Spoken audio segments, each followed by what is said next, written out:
Hi, this is Jim Cranston from 7 Every Minute, 7everyminute.com, the podcast and website about reimagining your life. Thanks for joining me today to talk about, well, not believing everything we see. So let's get started.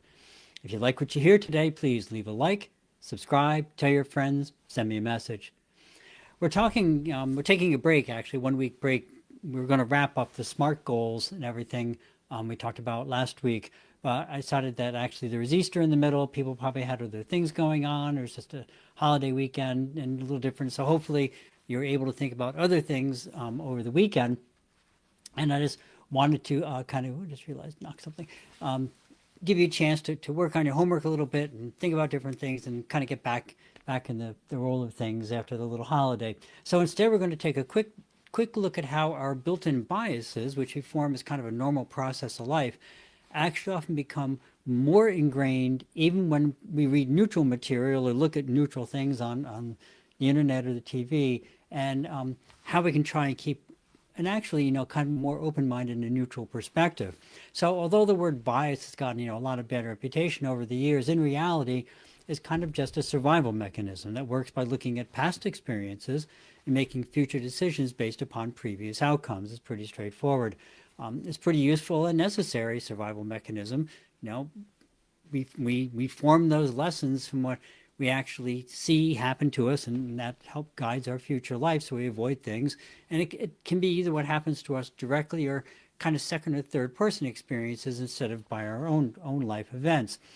So even things you read about or someone else tells you, those can still be okay, actually. I mean, when you take a swimming class, I tell you, well, don't go swim right after you eat a big meal and have a full stomach because you risk getting cramps, right?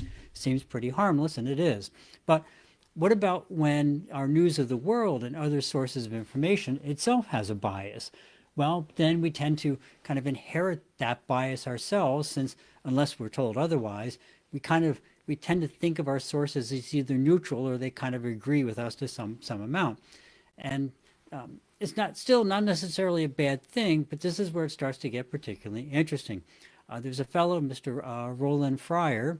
He's a professor of economics at Harvard. He did recently completed a study with a coworker based upon a 1979 paper by Charles G. Lord, and Charles G. Lord et al. I don't know who else was with him, testing people's perceptions of neutral material. And what Mr. Fryer's study showed, which was in agreement with the earlier study by Mr. Lord, was that even when given objectively neutral material, people tend to view and interpret it in alignment with their own current views. So this is true even when the possible outcomes are totally binary, like yes or no, or it's true or false. So you'd think, well, if it's that clear cut, maybe people would be a little more neutral in their reading. But even then, if they already thought yes, they'll think yes no matter what the article says. If they already thought no, they'll think no no matter what the article says. So what makes this particularly fascinating is that in Mr. Fryer's study, after measuring the participants' degree of initial biases on the topics of interest, they found that even after reading, again, objectively neutral material on a subject, the majority of people expressed more extreme biases when measured with the exact same questions as before reading the material. Like I said, it's kind of fascinating, huh? And this is where it kind of devolves into the scary aspect. So think about this. So they read something that had no pro or con, no for or against to it. It was just basically a series of facts. And by reading it from their own lens, through their own lens, from their own viewpoint, people got more extreme in their bias. So, instead of a small amount of objectively, like I said, the scary part is, so now instead of having a small amount of objectively neutral material, instead flood the participants, namely you and me, with a constant stream of curated material, which is being selected to align with the algorithm's interpretation of our biases in the hopes of keeping us reading longer. So we just showed that even if the content were truly neutral in its presentation, we'll already take a bias, an existing bias, towards believing what we already believe even more. And now we're being fed a diet in social media of what an algorithm thinks will make us find interesting. So the algorithm gives us a bias that matches ours, and so now we're reading again what we think is kind of neutral material, and it all agrees with what we already think. What a lucky coincidence. So the conclusion of this article, and actually I forgot to mention the article, it's an opinion piece. You can see it. The Economics of Polarization. It's in Monday's April 21st, 2025, Wall Street Journal. But the conclusion in the article is that in a situation or society where information is very plentiful, as it is like now, right? We have all sorts of ways we can get information. We can get it on the internet. We can get it from social media. We can get it on the news, on TV. We can get it podcasts. I mean, it's almost limitless. And there's still obviously radio and everything as well. Well, in a society where information is plentiful, even if it's presented in a truly neutral fashion, people would tend to become even more divided and more extreme in their biases and views. And that's not so encouraging, is it? So what are we going to do? As always, try to be aware of your biases, which is difficult, frankly. I try to review them now and again, at least the ones that pop into my head, and see if they're still serving me well. Many of them are essential, honestly. Do I have a bias against large dogs that don't wag their tails and bark aggressively? Yeah, I sure do. And I don't care how many times the owner says, oh, he's very friendly. My brother just got bit almost in the face by that exact same situation. And, right, so that bias serves me well. It's not going anywhere. However, am I biased against certain types of drivers? I actually have been backing off on that one because I started looking at it and looking at it more neutrally and realized that bias wasn't really accurate, and switched to a more empathetic approach and trying to understand that maybe people just aren't fools, but maybe they're really lost or unsure, especially if they're in a new area. I look at the license plate, it says it's from different states, kind of like, it's probably not that they're afraid to go around a traffic circle, they probably just don't know where to get off. And try and be a little more patient. And there's a lot of biases like that we form. At first we think, oh, it's because old people, young people, whatever.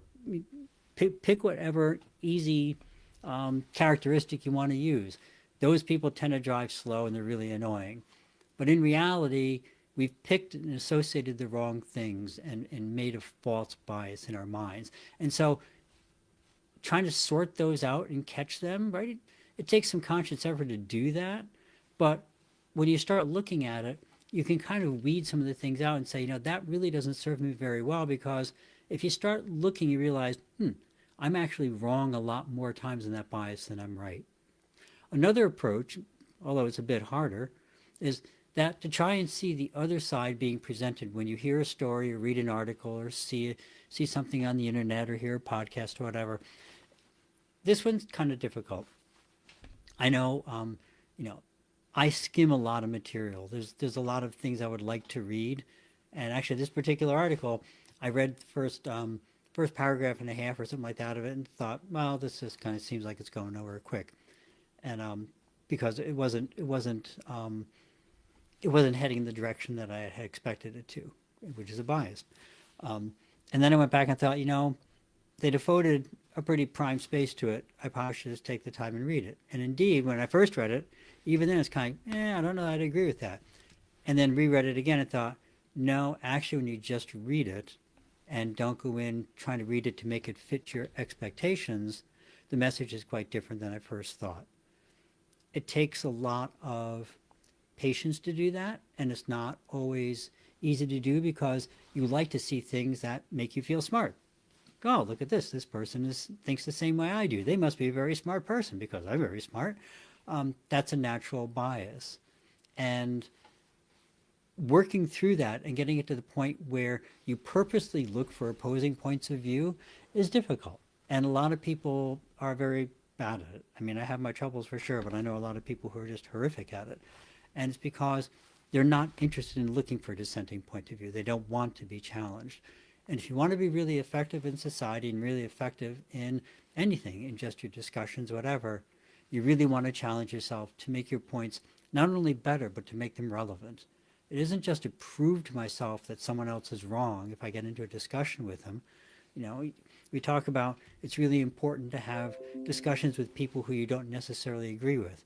And again, it's to kind of not, it's not to make a point, not to convince somebody else. The whole point of it is for both people to see a differing viewpoint and to think about how their viewpoint meshes or doesn't mesh with the other one, and then to see if your point of view is still relevant, if it still makes sense, if your biases are still relevant and still make sense. When when you go into a discussion that way, you're much more likely to come out with a lot more knowledge, both of yourself and the other person, and also what parts of your bias are accurate and what parts of them are just totally wrong. And again, it takes a certain amount of self-confidence to do that, because it's always hard to say, I've been wrong for a while. But, while our survival mechanism may tend to automatically lead us to more extreme points of view, we have the ability, and we're endowed with the ability, to recognize that tendency and to take steps to avoid it. So I would encourage you, when you get into a discussion, when you're reading a piece of material, don't just go, oh, that agrees with me, they're really wonderful. Read through it, see if there's any dissenting points of view. And it's really harder, even still, when you look at something right off the bat, you say, oh, they don't agree with what I'm thinking. To try and read through it, you can come up with the same answer at the end. It's kind of like, yeah, I truly disagree with them. But try and think it through and really see if you're looking at the points of view, analyzing them, and seeing if they're consistent or inconsistent with what you're thinking. Because a lot of times you'll find out that you thought it was leading to a particular point, and maybe they're just are repeating, popular points of view, but that doesn't mean to dismiss it out of hand. Read it, think about it, and come up, if it is still something you don't agree with, come up with reasonable, not just, oh, we know that topic's wrong.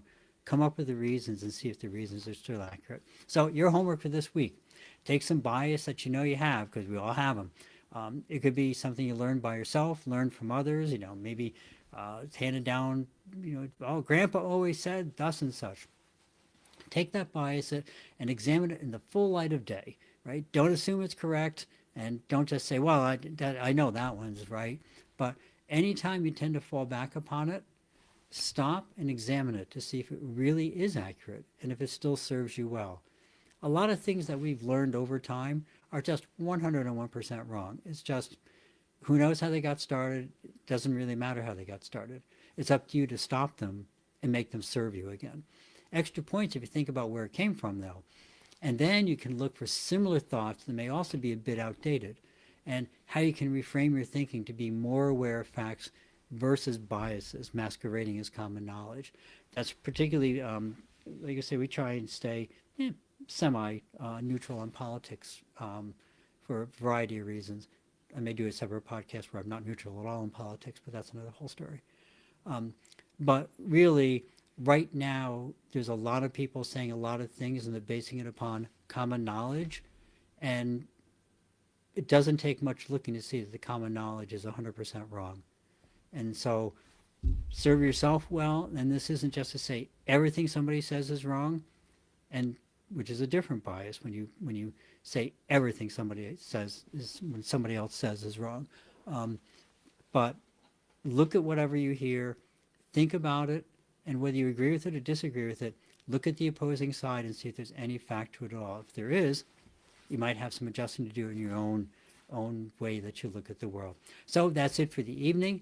Thanks very much for stopping by. Please consider, remember, like I said, remember the many wars. There's wars going on, there's unrest going on, pretty much throughout the world. It's kind of a mess right now, and it's certainly not getting any better. And so we have, obviously, ukr7.com, which is links to help people in Ukraine. It's something that's very near and dear to my heart. World Central Kitchen, another great organization. Chef Jose Andres, they work in disaster areas. When a disaster comes through, they show up, help get food and basic services to people much faster than a lot of the big aid agencies do. They do amazing work. Like I said, we updated the page for ukr7.com. The links there should be better now.